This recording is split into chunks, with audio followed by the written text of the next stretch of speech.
The Motor Spirit is in Auburn, Indiana, to visit the Auburn Cord Duesenberg Museum. It's hard to imagine America's most famous luxury car came from Indiana. In the early 20th century, Indiana was a hotbed of auto production, with the Indianapolis 500 in the minds of every manufacturer and farm boy to race there. Brothers would pair up to invent things, like Fred and Augie Duesenberg, the Dodge Boys, and of course the Wright brothers. It was much like today's Silicon Valley college friends who created Apple and Google. The story of Duesenberg Automobiles comes down to four entrepreneurial Americans: an executive, an engineer, a mechanic, and a designer. Well, maybe several. Fred and Augie Duesenberg were successful engine and race car builders. Duesenberg cars won the 1921 French Grand Prix and the Indianapolis 500 4 times.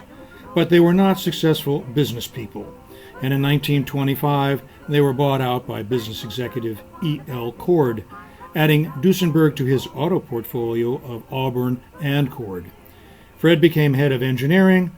Augie would go on separately to build race cars. E.L. Cord wanted an automobile to be the best in the world and compete with prestigious and luxurious European cars. The car that would become famous is the Duesenberg Model J. The Model J's straight 8 engine was based on the winning Duesenberg racing engines from the 1920s. Double overhead cam, 4 valves per cylinder, 265 horsepower, and it can go 119 miles per hour. As was the practice then, the chassis and engine was bought, then sent to a custom coach builder, like Walter A. Murphy of Pasadena. They did most of the J's. The Duesenberg Model J came out in 1929 and captured the attention of the wealthy, first in the East, but as the Depression worsened, to new money in Hollywood. Hollywood stars like Clark Gable and Tyrone Power and others had one. Designers Gordon Biyerig, Alan Limay, and a Ukrainian aristocrat contributed to the designs of E.L. Cord's automobile empire. Nothing is as elegantly sporty and all-American looking as the Auburn Speedster boat tail.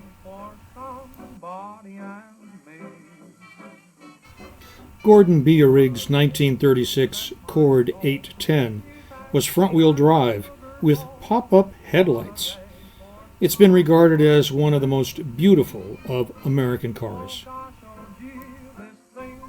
E.L. Cord owned automobile companies, airplane companies, airlines, engine companies, and nearly 60 different businesses. The Depression caught up with all of his empire in 1937, and it ended. He moved to Los Angeles and made more money in radio and real estate. The museum is in the old Duesenberg Administrative Building. The main gallery was a showroom for dealers, not the public, and it has the pomp, design, and decoration of stylish buildings of the time. Linger and explore the building and the offices, and you get a sense of what it was like to do business back then. A time of magnificent automobiles.